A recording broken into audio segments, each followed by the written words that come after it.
un poco de repaso de lo que mirábamos ayer, ¿verdad? Así un poco rápido de la teoría de los ácidos y bases. Veamos a ver si podemos contestar este problema. Identifique el ácido, la base, el ácido conjugado y la base conjugada.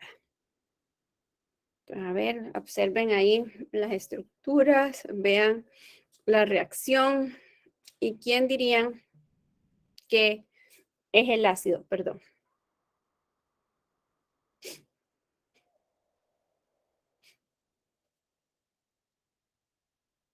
¿Quién dirían ustedes que es el ácido? Recordemos que el ácido y la base son los reactivos, ¿verdad?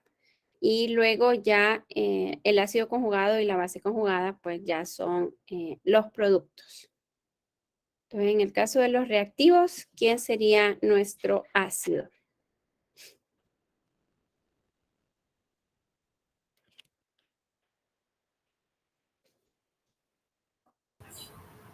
La Celi. Bien, era lo que les estaba diciendo ahorita, ¿verdad? Los reactivos son el ácido y la base, o sea que ácido y base tienen que ser A o B, y el ácido conjugado y la base conjugada son los productos, que serían C y D, ¿verdad? Entonces, bueno, entre A y B, ¿quién sería el ácido y quién sería la base? La A sería el ácido. Ok, ¿ustedes creen? ¿Todos están de acuerdo que A sería el ácido? Recordemos que... No, sería la B. ¿por qué sería la B?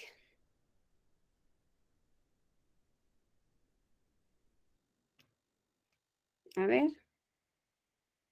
Recordemos que esto de los ácidos y bases, los pares, ¿verdad? De ácidos y bases son parte de la teoría de Bronsted-Lowry. Y Bronsted y Lowry decían que, o definían los ácidos y las bases en cuanto a su capacidad para poder donar o aceptar iones hidrógeno, ¿verdad? Entonces ahí, por ejemplo, A no podría ser el ácido, no sé quién nos había dicho antes que A era el ácido, porque no tiene un ion hidrógeno, ¿verdad? Que pudiera donar. Efectivamente, tampoco sé quién fue la compañera que nos dijo que el ácido sería B.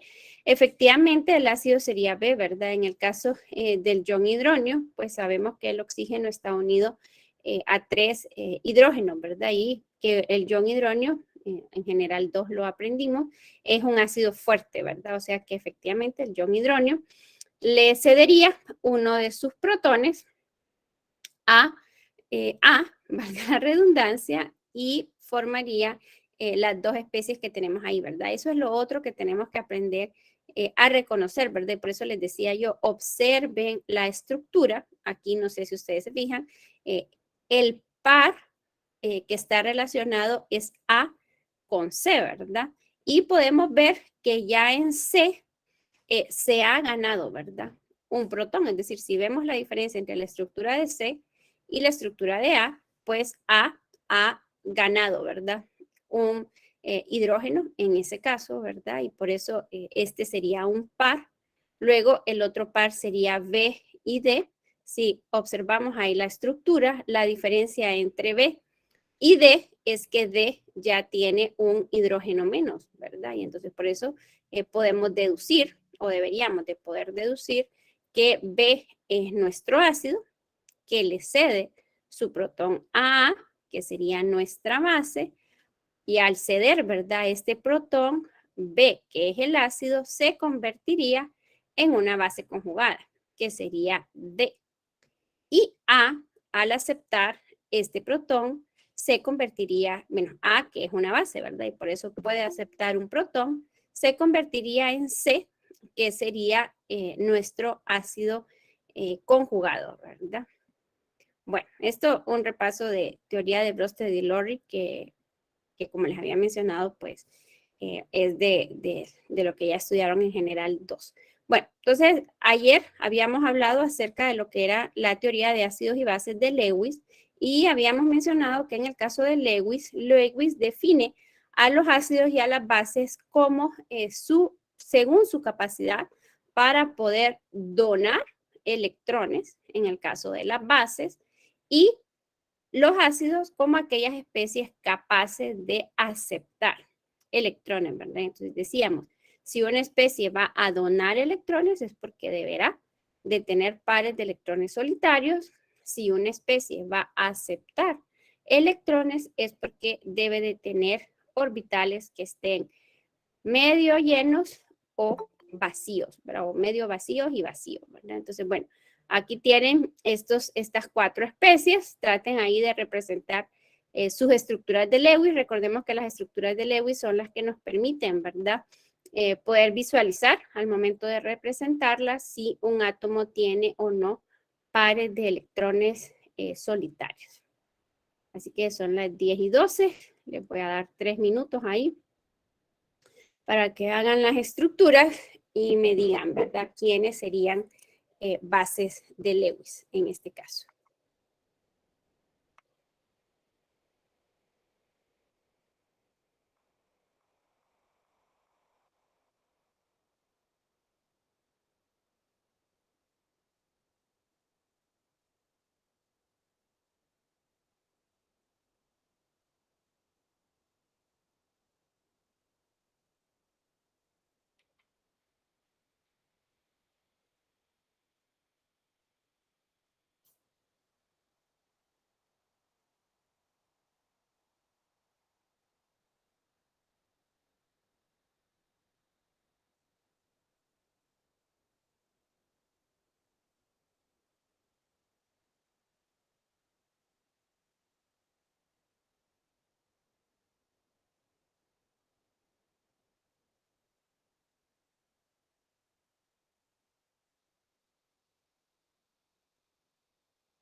A ver, un minuto.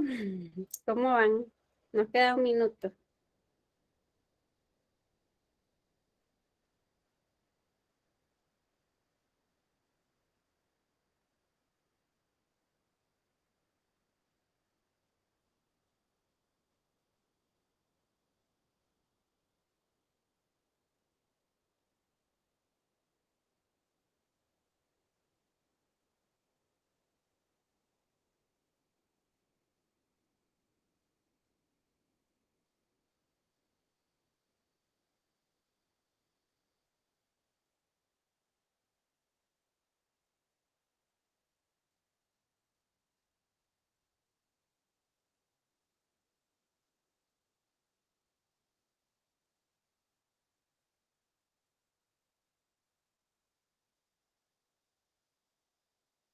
A ver, ¿quiénes serían?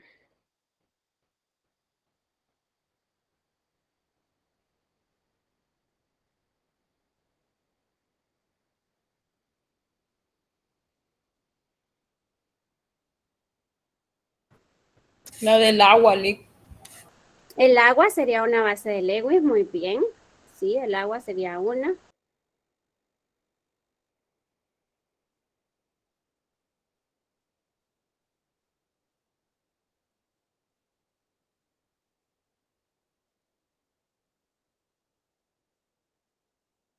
El hierro sería el ácido. Muy bien. El hierro, el John hierro 3 más sería un ácido. Pero bueno, en este caso la pregunta es, ¿cuáles son bases de Lewis, verdad?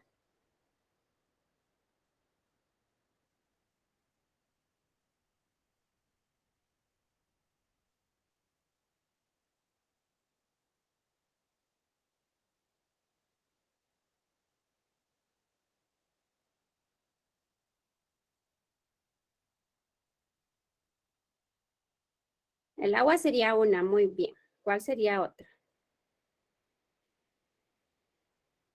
BH3. ¿Qué sería?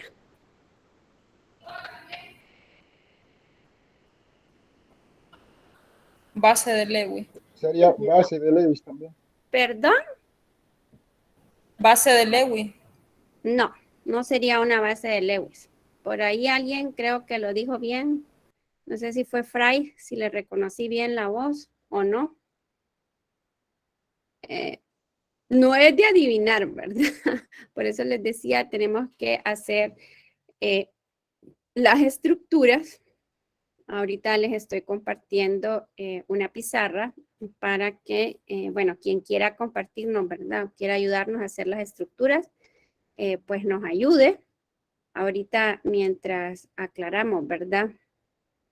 Esta duda de qué pasa con BH3, pues todos tendríamos que estar de acuerdo que en el caso de BH3, pues el boro, y esto es el primer tema que vimos, ¿verdad? Que ya deberíamos de haberlo tenido bien listo. El boro tiene 3 electrones de valencia y en este caso, pues está compartiendo esos electrones de valencia con 3 átomos de hidrógeno, ¿verdad? Entonces, al ver esta estructura, podemos observar que el boro únicamente está formando 3 enlaces, estos que vemos acá, ¿verdad? Este sería uno, este sería otro y este sería el otro. El boro solo tiene en torno suyo 6 electrones, ¿verdad? Y el boro está en el segundo periodo de la tabla periódica, por lo que puede tener hasta 8, ¿verdad?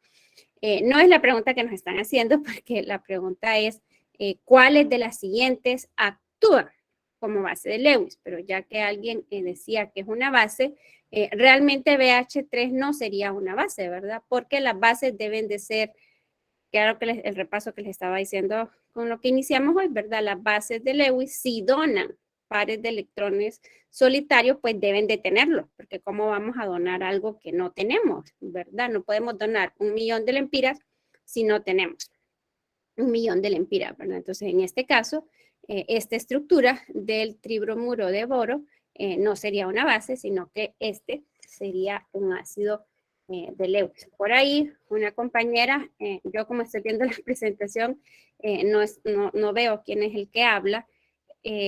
Una compañera nos decía ahí que el agua era una base de Lewis y yo le decía que sí, es correcto. El agua es una base de Lewis porque sabemos que en el agua el oxígeno está formando 2 enlaces con el hidrógeno y tiene 2 pares de electrones solitarios, que por ejemplo podría donárselo, ¿verdad? Al boro, porque él está deficiente. Entonces, el oxígeno tiene pares de electrones, el boro todavía puede aceptar un par para cumplir con su octeto, ¿verdad? Por lo que el agua aquí sería una base de Lewis. Bueno, ¿quién más hay en estas 4 especies que teníamos acá? Bueno, y una compañera hablaba por ahí el caso del ion hierro 3+. Recordemos que si tiene 3 cargas positivas, pues allá en general 1 aprendimos, ¿verdad? Que las cargas positivas están relacionadas con las pérdidas de electrones. Entonces, si el hierro ha perdido 3 electrones y por eso tiene 3 cargas positivas, pues podría ganar, ¿verdad? Entonces, muy bien, el hierro sería un ácido de Lewis, pero no nos están preguntando por los ácidos, sino que por las bases. ¿Qué pasaría con el ion fluoruro? ¿Podría ser el ion fluoruro considerado una base de Lewis? ¿Cuál sería la estructura de Lewis para el ion fluoruro? Bueno, aquí lo podemos ver, ¿verdad? Tiene una carga negativa, lo que implica que ganó un electrón, ¿verdad? Si consideráramos el átomo de hierro, perdón, el átomo de flúor, en su estado neutro, pues está en el grupo 7A, tiene 7 electrones de valencia, 1, 2, 3, 4, 5, 6 y 7, ¿verdad? Pero nos están diciendo que es el ion fluoruro, o sea que quiere decir que ganó un electrón. Y por eso lo represento con la X, ¿verdad? Solo para hacer referencia a que ese es el que le da la carga negativa. como lo podemos ver, pues el ion fluoruro tiene 4 pares de electrones solitarios. ¿Podríamos considerarlo como una base de Lewis? ¿Sí o no?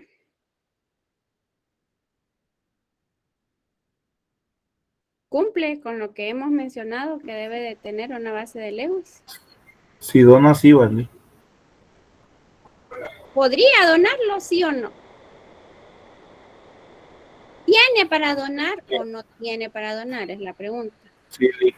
Sí, ¿verdad? Porque esa es la diferencia, por ejemplo, entre el boro en este compuesto y el ion fluoruro, es que el boro no tiene pares de electrones solitarios. ¿Cómo va a donar? Es como yo les pido a ustedes, ¿verdad? Vaya ustedes, denme 500,000 de lempiras cada uno. Suponiendo que me tuvieran cariño y me los quisieran donar, pues yo creo que ninguno de ustedes, yo tampoco los tengo 500,000 de lempiras, ¿verdad? Entonces, aunque quisiera, no podría, porque no tengo pares de electrones solitarios. Este sí los tiene, ¿verdad? Entonces, si los tiene, entonces los podría donar, ¿verdad? Esta sería la otra base de Lewis. Bien, bueno, ese sería nuestro segundo ejercicio, ¿verdad? Más o menos así van a venir, ¿verdad? Los del examen. Aquí pues ya vamos subiendo el nivel de dificultad. Aquí nos dicen, ¿verdad? En una reacción en fase gaseosa, la dimetilamina, nos dan su fórmula condensada, reacciona con el cloruro de hidrógeno para formar este compuesto, ¿verdad? Que es el cloruro de dimetil amonio. Y nos preguntan, en esta reacción, la dimetilamina actúa como base de Lewis o como ácido de Lewis.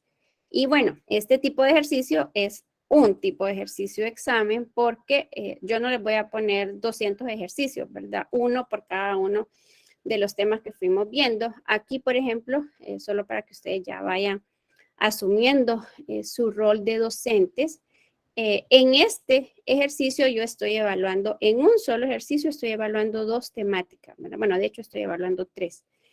Una que es el pasar, ¿verdad? De forma condensada, de fórmula condensada a fórmula estructural. Ese es un tema de los que hemos estudiado que está evaluado. Luego el otro tema es este que estamos viendo de teoría de ácidos y bases de Lewis. El tercero, que implícitamente está incluido en la fórmula estructural, es el de estructura de Lewis, ¿verdad? Y eso me permitiría, pues, y así es, ¿verdad? Uno no puede hacer, no puede ponerlos a hacer ustedes un ejercicio de cada uno de los temas, sino que uno toma un ejercicio a través del cual uno puede evaluar varios aspectos, ¿verdad? Entonces, bien, ahí tienen que hacer eso, ¿verdad? Esto lo que les estoy dando yo es una ecuación en palabras. Seguro que en general unos hicieron de este tipo de ejercicios, que les daban las ecuaciones en palabras y les pedían que escribieran la ecuación balanceada. Pues aquí también eso es lo que tienen que hacer, solo que ya estamos hablando de compuestos orgánicos, ¿verdad? Son las 10:25, por el tiempo que les pueda tomar hacer ambas estructuras y trazar las flechas curvadas, les doy 5 minutos para que los hagan. Lo pueden copiar y luego pues ahí en el chat ya está compartido el enlace a la pizarra. Quien quiera ir intentándolo hacer, pues es bienvenido. Voy a dar un minuto para que lo copien y luego vamos a pasar a la pizarra.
¿Qué tal?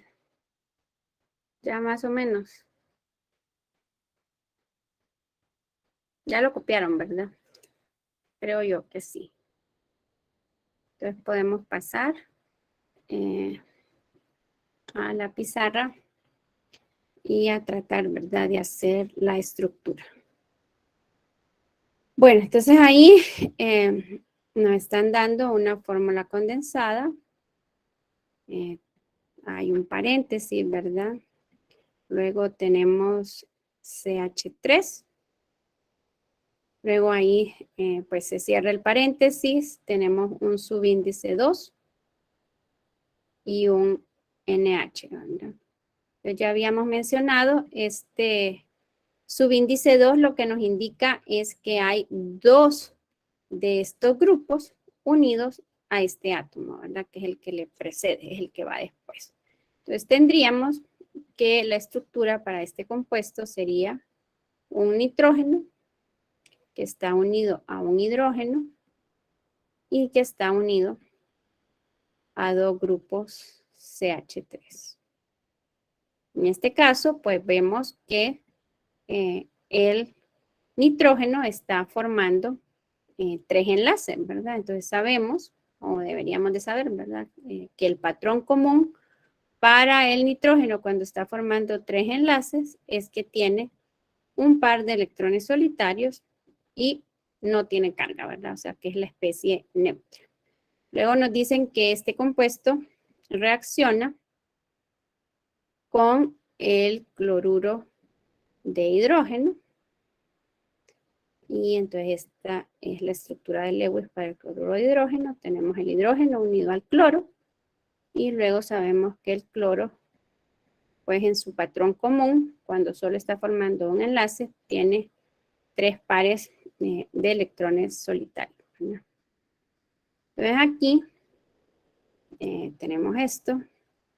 Y nos están diciendo cuál es el producto que se forma, ¿verdad? Ahí, si ustedes lo copiaron, pues nos decían que se formaba este compuesto, ¿verdad? Y entonces aquí quizás nos recordaremos de nuestras clases de química general, cuando tenemos ya un uso de un paréntesis para no confundirnos, entonces si tenemos una segunda agrupación, lo que utilizamos son los corchetes, ¿verdad? Y entonces estos corchetes lo que significa es que este ion cloruro forma un compuesto junto con todo esto que nosotros tenemos aquí, ¿verdad? Y lo diferente, si ustedes se fijan, de esta estructura o esta fórmula con respecto a esta es que esta tiene 2 hidrógenos, ¿verdad? Mientras que esta únicamente tenía 1.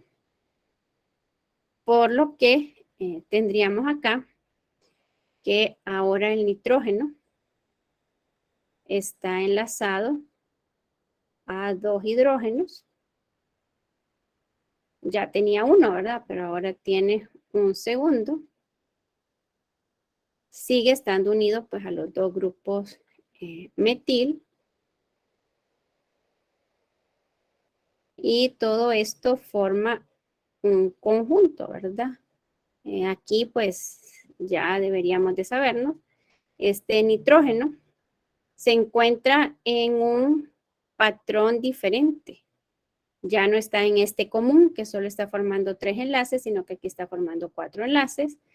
Ya deberíamos de saber, o podemos calcular, ¿verdad? Ahí la carga formal para ese átomo de nitrógeno y deberíamos de concluir que ese nitrógeno tiene una carga positiva, ¿verdad? Es decir, todo este grupo de átomos forman un ion y decíamos está unido junto con un cloro, ¿verdad? Entonces ahí en el problema no nos dicen que esta especie tenga alguna carga, ¿verdad? Por lo tanto, este es un compuesto neutro, ¿verdad? Que no tiene carga y que, por lo que acabamos de hacer ahorita, pues deberá de ser un compuesto iónico, porque si este tiene una carga positiva, esa carga positiva deberá de estar cancelada con una carga negativa, ¿verdad?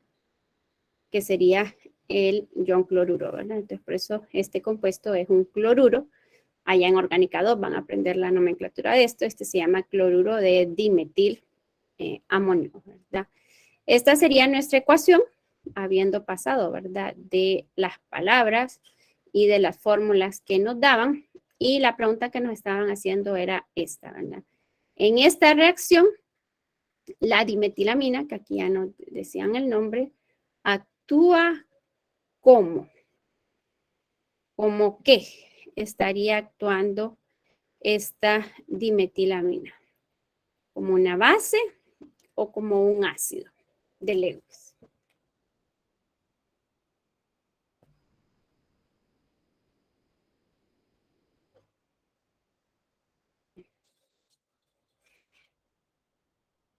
¿Cómo que estaría actuando?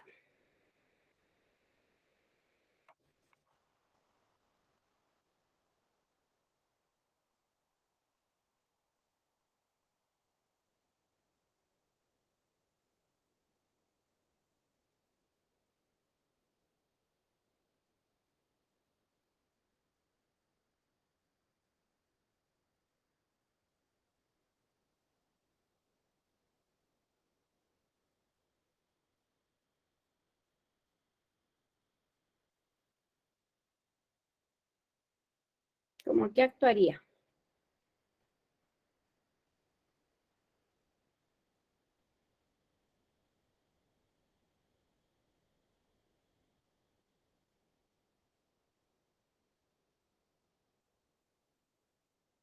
¿Base o ácido de Lewis?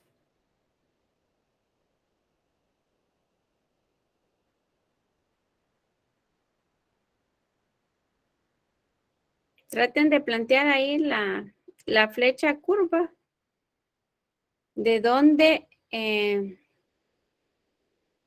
saldría la flecha.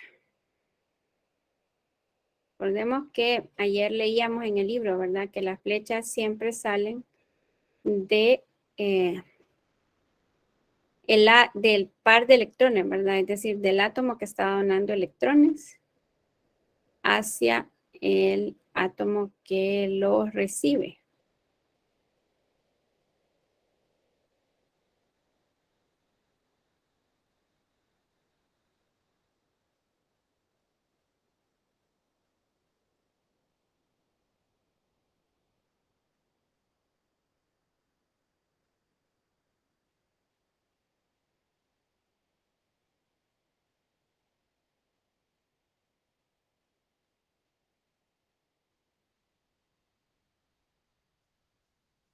A ver.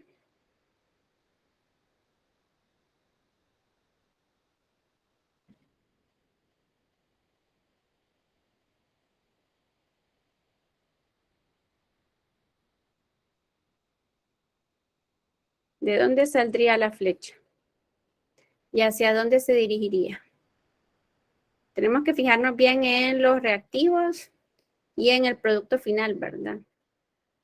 Y pensar qué es lo que sucedió, cómo pasamos de esos reactivos a ese producto.